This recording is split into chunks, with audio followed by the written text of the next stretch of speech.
विश्वलाई थाहा छ, विश्वमा 19 वटा राष्ट्र गुलाम भएनन्। गुलाम नभएका 19 वटा राष्ट्रमध्ये एउटा राष्ट्र नेपाल। त्यो गुलामी नस्वीकार्ने, बरु ज्यानको बाजी राखेर लड्न तयार हुने, अर्काको उक्साहटमा अर्काले भनेर अपमान गर्नु भनेको इतिहास नबुझ्नु, अर्काको गौरवमाथि हमला बोल्नु, गौरव नचिन्नु। त्यस कुरालाई हामी सहदैनौँ।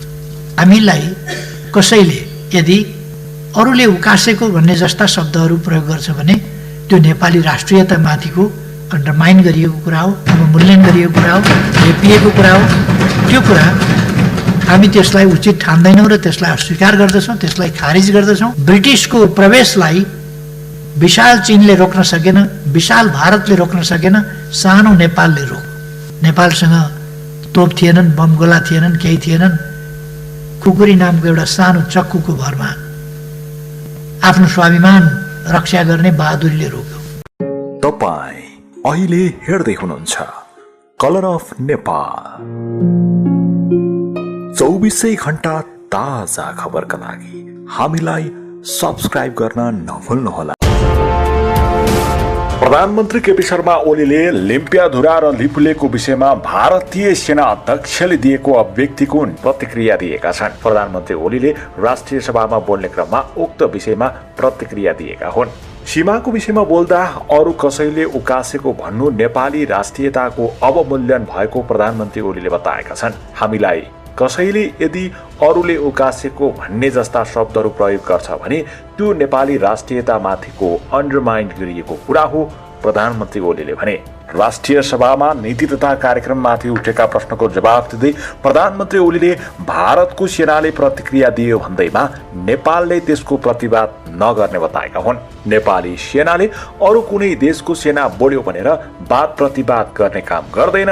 कुनै देशले सेना बोल्न लगाउँछ भने त्यो पनि उपयुक्त होइन। हामी सवाल जवाफमा फर्स्ट हुनुपर्ने आवश्यकता पनि छैन, प्रधानमन्त्री ओलीले भने। केही दिन अघि भारतीय सेना अध्यक्ष मुकुन्द मनोज नरभानेले नेपालले कसैको इशारामा लिम्पियाधुरा र लिपुलेको विषय उठाएको अभिव्यक्ति दिएका थिए। प्रधानमन्त्री ओलीले नेपाली सेनालाई विवादमा ल्याउने प्रयास गरिएको भन्दै असन्तुष्टि जनाएका छन्। नेपाली सेनाले अरू कुनै देशको सेना बोल्यो भनेर त्यो वाद प्रतिवाद गर्ने सेनाको काम होइन। कुनै देशले सेना बोल्न लगाउँछ भने त्यो पनि उपयुक्त होइन। विभिन्न आफ्ना ठाउँबाट जवाफ र हामी सवाल जवाफमा फास्ट हुनुपर्ने आवश्यकता पनि छैन। हामी हाम्रा काममा, हाम्रा उद्देश्यमा सुदृढ छौँ र हामीलाई कसैले यदि अरूले उकासेको भन्ने जस्ता शब्दहरू प्रयोग गर्छ भने त्यो नेपाली राष्ट्रियतामाथिको अन्डरमाइन गरिएको कुरा हो, अवमूल्यन गरिएको कुरा हो, लेपिएको कुरा हो। त्यो कुरा हामी त्यसलाई उचित ठान्दैनौँ र त्यसलाई अस्वीकार गर्दछौँ, त्यसलाई खारिज गर्दछौँ। त्यो उपयुक्त होइन। एउटा राष्ट्रलाई र जुन राष्ट्र विश्वलाई थाहा छ, विश्वमा 19 वटा राष्ट्र गुलाम भएनन्। गुलाम नभएका 19 वटा राष्ट्रमध्ये एउटा राष्ट्र नेपाल। त्यो गुलामी नस्वीकार्ने, बरु ज्यानको बाजी राखेर लड्न तयार हुने। त्यो ब्रिटिसको प्रवेशलाई विशाल चीनले रोक्न सकेन, विशाल भारतले रोक्न सकेन, सानो नेपालले रोक्यो। नेपालसँग तोप थिएनन्, बम गोला थिएनन्, केही थिएनन्। खुकुरी नामको एउटा सानो चक्कुको भरमा आफ्नो स्वाभिमान रक्षा गर्ने बहादुरीले रोक्यो। त्यस्तो देशलाई अर्काको उक्साहटमा अर्काले भनेर अपमान गर्नु भनेको इतिहास नबुझ्नु, अर्काको गौरवमाथि हमला बोल्नु, गौरव नचिन्नु। त्यस कुरालाई हामी सहदैनौँ। संविधान जारी हुँदाखेरि कसैले कालो दिवस भनेको थियो भने भुल त्रुटि हो, त्यस्तो भन्नु हुँदैन थियो। तपाईँ हामीले नै गरेको भए पनि त्यो गलत काम हो। यत्रो लामो सङ्घर्षपछि हामीले प्राप्त गरेका उपलब्धि र हामीले ल्याएको संविधान, त्यति बेलाको नाकाबन्दी गलत हो, त्यति बेला त्यो कालो दिवस भन्नु गलत हो, अहिले पनि कालो दिवस भन्नु आदि गलत हो। यो संविधान चाहिँ लोकतान्त्रिक संविधान हो, ठुलो बलिदान र सङ्घर्षबाट प्राप्त हो। त्यसकारण कसैले बेठिक बुझ्यो र अर्घेलाई गर्यो भने त्यसको पछाडि त मुलुक कुद्न सक्दैन। त्यसकारण संविधान संशोधन हुन्छ, असंशोधनीय दस्तावेज होइन, तर औचित्य र आवश्यकताको आधारमा हुन्छ। यत्तिकै संविधान संशोधन भन्ने कुरा हुँदैन। संविधान संशोधन यसपल्ट गर्न परेको हाम्रो भूभाग जो मिचिएको थियो त्यसलाई पनि फिर्ता गरेर हामीले नक्सा पारित गरेका छौँ। त्यो नक्सा हाम्रो लोगोमा हुनु पर्यो, हाम्रो पुस्तकमा हुनु पर्यो, हामीले केटाकेटीलाई पढाउने कुरामा हुनु पर्यो। त्यसका लागि संविधानले त्यो नक्सा, देशको नक्सा चिन्नु पर्यो र त्यसबाट निर्देशित हुनु पर्यो, त्यससँग आबद्ध हुनु पर्यो। यसर्थ संविधान संशोधन यस प्रयोजनका लागि यसपल्ट ल्याउने हो। अरू कुराहरू यसमा मिसाइँदैन। अरू कुरा कतिपय जायज कुराहरू छन् भने, मर्का परेका कुरा छन् भने, क्षेत्र जाति समुदाय कसैलाई पनि मर्का परेको कुरा छ भने यो सिँगै नेपालको संविधान हो, सिँगै नेपालीहरूको संविधान हो। त्यसकारण नेपालीहरूको हक हितका लागि यदि नेपालीहरू कोही कुनै प्रकारको हकबाट वञ्चित छन्, कुनै प्रकारको अवसरबाट वञ्चित छन्, कुनै प्रकारको अधिकारका कुनै पक्षमा वञ्चित छन् भने वा समानताका हक प्राप्त गर्नबाट वञ्चित छन् भने संविधान संशोधन गर्नुपर्छ। त्यस्तो संविधान संशोधन हुन्छ, तर त्यो उपयुक्त समयमा छलफल गरेर हामी यस ठाउँमा भनेर। तर एउटा कुरा चाहिँ म फेरि दोहोऱ्याउँछु, त्यसो भनेर संविधान जारी हुनु कालो काम, संविधान जारी भएको दिन कालो दिवस, संविधान कालो दस्तावेज भन्ने कुरा गलत कुरा हो। त्यसकारण यो एक जमानामा भनिएछ, अब एउटा सेन्टिमेन्टमा जेसुकैमा भनिएछ भने पनि त्यसलाई अब चाहिँ छोड्नुपर्छ भन्ने मान्यज्यूमा मेरो आग्रह छ। अब चाहिँ छोड्नुपर्छ। यो यति साह्रो बेठिक अभिव्यक्ति दिन मिल्दैन, सुहाउँदैन। रामराजा प्रसाद सिंह हस्पिटलको कुरा जुन छ, मेडिकल कलेजको, त्यो मैले नै क्याबिनेटबाट सुरु गराएको हुँ। अहिले अब नयाँ मेडिकल कलेज सुरु गर्नका लागि हामीलाई कति पैसा पुग्छ, हामी कोभिड-19 विरुद्ध लडिरहेका छौँ। तर म एस्योर के गर्न चाहन्छु भने रामराजा प्रसाद सिंह मेडिकल कलेज स्थापना गर्ने हो, बनाउने हो र त्यो हामी छिटै शुभारम्भ गर्छौँ त्यसको। त्यसकारण त्यसमा ढुकाउनु भए हुन्छ। नीतिगत भ्रष्टाचार भएको छ, हुन्छ भन्ने होइन भने पनि सबै नेपाली जनतालाई थाहा छ भनेर भन्नुभयो। कुन कुन जनतालाई थाहा छ कुनै त्यो मैले चाहिँ देखाएको छैन। यो एउटा आग्रहपूर्ण अभिव्यक्ति हो। सत्तामा बस्नेले खान्छन् भन्ने एउटा अभिव्यक्ति।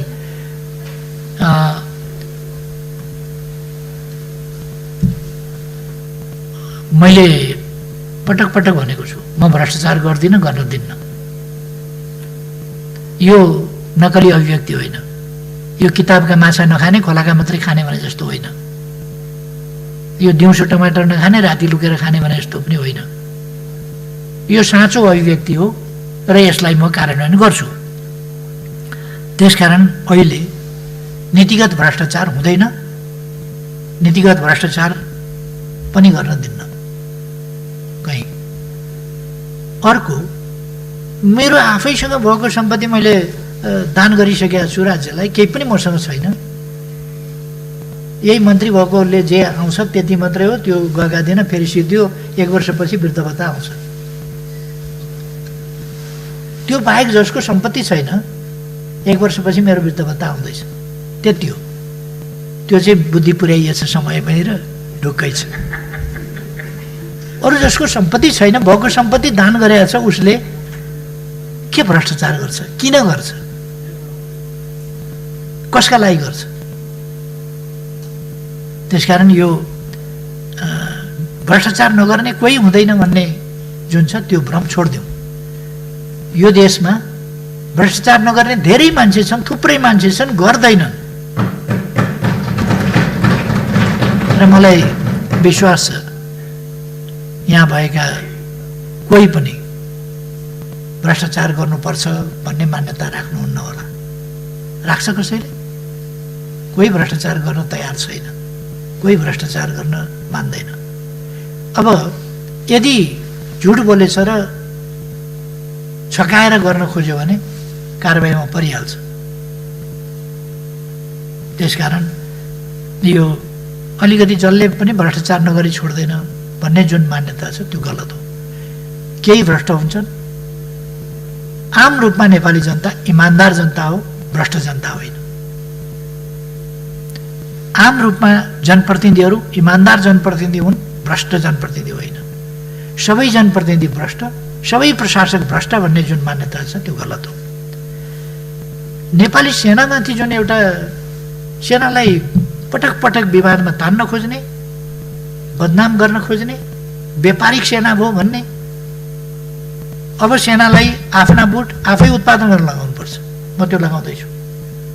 आफ्नो ड्रेस आफै उत्पादन गर्न लगाउनुपर्छ। हरेक ठाउँमा हामी आत्मनिर्भरताको बाटोतिर जानुपर्छ।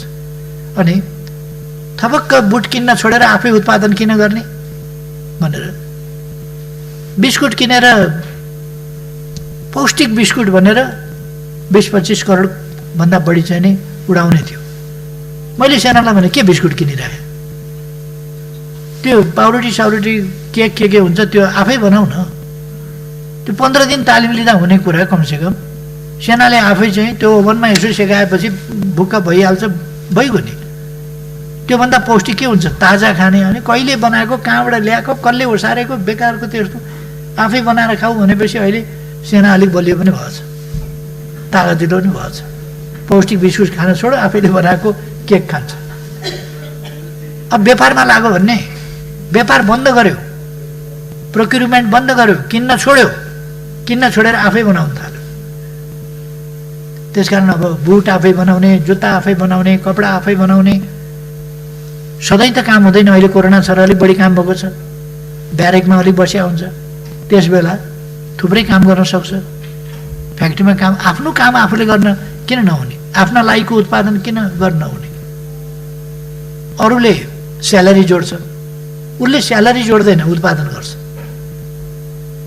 त्यसकारण व्यापारमा लाग्यो, के लाग्यो, कसो लाग्यो, हिजोको कुरा हो त्यो। प्रोक्युरमेन्टका खुब उहरू चल्थे। अहिले सेनामा त्यस्तो छैन।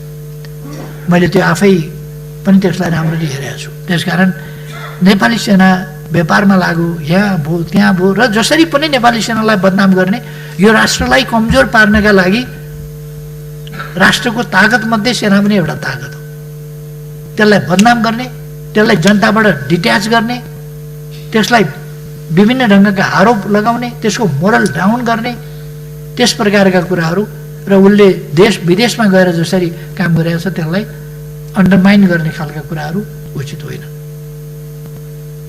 हरेक ठाउँमा जहाँ प्राकृतिक विपत्ति पर्छ, बाढी आयो भने आफू बगेर जनता बचाउँछ। आग लागि भयो भने त्यहाँ रामेछापमा 11 कि 12 जना जलेर मरे, अरूलाई बचाउन जाँदा। प्राकृतिक विपत्ति पर्यो भने सेना अग्रसर हुन्छ। अहिले कोरोनाको मान्छे लिन चाइना जानु पर्दाखेरि अरू जान तयार भएन, सेना जानु पर्यो, ऊ तयार हुन्छ। हिजो अस्ति त्यहाँ धुलीखेलमा बितेको महिला कोही तयार छैन, त्यसमा सदगत गर्नलाई छुन कोही तयार छैन। नेपाली सेनाले मैले गर्छु भन्यो र 2 जना स्काउटिङ, उनीहरूले स्काउटहरूले हामी गर्छौँ भने हाम्रो कर्तव्य हो भने। त्यसकारण तालिम प्राप्त मान्छेहरू अप्ठ्यारो असहज अवस्थामा खोलामा हाम फाल्नु पर्यो भने अरूले हाम फाल्दैन, सेनाले हाम फाल्छ। सशस्त्र प्रहरीले हाम फाल्छ, प्रहरीले हाम फाल्छ। आगो लागिराखेको ठाउँमा पहिले निभाउन तिनीहरू पुग्छ। मान्छे बगाइराखेको ठाउँमा गएर समातेर तिनीहरूले निकाल्छ। टोर्नेडो हुँदाखेरि तुरन्त घर बनाएर 879वटा घर तुरन्त बनाएर सुम्पियो सेनाले, अरूले भइ सक्दैन थियो। मैले हेरेको छु 300 सिटको एउटा सभागृह अस्थायी यहाँ बनाउने भनेको 2 वर्ष भयो। जग्गा हालेको छ कि छैन कुनै, कति जग्गा हालेको छ त्यो थाहा छैन। 2 वर्ष भयो सरकारी काम। लुम्बिनीमा मैले बुद्ध जन्मदिनका दिन 1 वर्ष गएको उडाइदियो। त्यसपछि प्रहारको सालमा प्रधानमन्त्री हुने बित्तिकै ल यसपल्ट उडाउँछ फेरि त्रिपाल, फेरि जस्ता हो तस्तै। त्यसकारण 3000 क्षमताको एउटा चाहिँ अस्थायी बनाइहाल भनेर मैले बनाउनलाई सेनाले 37 दिनमा बनायो, 2-4 वर्ष 10 वर्ष चल्छ। अब अर्को ठुलो चाहिँ नि सभा हल तयार भइसक्यो, ध्यान केन्द्र तयार भइसक्यो। अब यस वर्षबाट हामी त्यसलाई तयार गर्छौँ। पुरानो पनि छँदैछ हामीसँग, तर 37 दिनमा बनेको। हामीले यहाँ पनि त्यस्तै अस्थायी बनाउन खोजेको। त्यो 37 दिनमा तयार हुन्थ्यो सेनालाई दिने हो भने, सेनालाई दिन नमानेर अनि बनाउन खोज्दाखेरि 2 वर्षमा केही पनि भनेको छैन। त्यो अस्थायी हो बनाउन खोज्या, स्थायी होइन। स्थायी त हामी सानो ठिमीमा 5000 को बनाउँदैछौँ, त्यो त सुरु नै भएको छैन पुरै सिद्धि। जब 2 वर्षमा हुने काम 2 वर्षमा सुरु नै हुँदैन। 37 दिनमा बढीमा 1.5 महिनामा हुने काम 2 वर्षमा जग हालिन्छ बल्ल। त्यसो भएर कतिपय छिटो गर्ने काम, पहरामा जहाँ बाँदर जान सक्दैन त्यहाँ सेना गएर बाटो बनाएको छ। अहिले दार्चुलामा 87 किलोमिटर बाटो हामीले सेनालाई बनाउनु दिएको छ दार्चुलामा, किनभने यस्तो चट्टानी फहरो छ जहाँ अरू कोही जानै सक्दैन। सेनाले मात्रै हुने डोरी बाँधेर, कम्मरमा डोरी बाँधेर त्यो कतिपय डुबेर मर्छ, कतिपय लडेर मर्छ, कतिपय के भएर मर्छ, ज्यान जोखिममा राखेर राष्ट्र निर्माणको काममा लाग्छ। अब बेठिक काम गर्यो भने पो त्यसको आलोचना गर्नुपर्छ। राम्रो काम गरिरहँदा पनि आलोचना यताउता नै अनेक प्रकारका स्वार्थका सम्भाग भएका कतिपय सञ्चार माध्यमहरूले यस्ता कुराहरूलाई उछालेका छन्। कतिपय व्यापारी घरानाहरूका स्वार्थहरू पुरा हुँदैन, उनीहरूको सामान सेनाले किनिदिँदैन, आफै बनाएर आफै चलाइदिन्छ आफ्नो जीविका। त्यसो भएपछि अनि सेनाको विरुद्ध हाम्रो सामान नकिनेर किन आफै थालिस् न्यु खोज्न थाल्छन्। यस प्रकार यो विभिन्न व्यापारिक गुटहरूका स्वार्थहरूका पछाडि पनि हामी कुद्नु हुँदैन, मेरो त्यो आग्रह छ साथीहरूलाई। र अतिक्रमित भूमि हाम्रो हो, लिम्पियाधुरा, लिपुलेक र कालापानी हाम्रो हो, हामी फिर्ता लिएर छोड्छौँ। त्यस अन्तर्गत हामीले प्रयास अगाडि बढाइराखेका छौँ। म साथीहरूलाई आश्वस्त पार्न चाहन्छु, नक्सा पनि हामीले निकालेका छौँ। कतिपय साथीहरूमा अलिक सजिलो छैन भन्ने पर्याय छ। सजिलो काम होइन यो, सजिलो छैन। सजिलो भए त अघिल्लाहरूले पनि गरिहाल्थे, यो गाह्रो काम हो। त्यसकारण यो गाह्रो काम भए पनि हुन्छ, गरिन्छ। र यो 3 वर्ष बाँकी छ, यो 3 वर्षभित्र ल्याइसकिन्छ फिर्ता भन्ने मलाई लाग्छ। र म सबै मान्यजीहरूलाई धन्यवाद भन्न चाहन्छु। सबैलाई यो नीति कार्यक्रम बहुत राम्रो छ, यसको स्पिरिट राम्रो छ। त्यसकारण यसलाई यो प्रतिपक्षको धर्म पनि अघि पछि निभाउँदा हुन्छ, यसमा सहमति नै जनाउँदाखेरि पनि फरक पर्दैन। त्यसकारण म सबैलाई आग्रह गर्न चाहन्छु। धन्यवाद।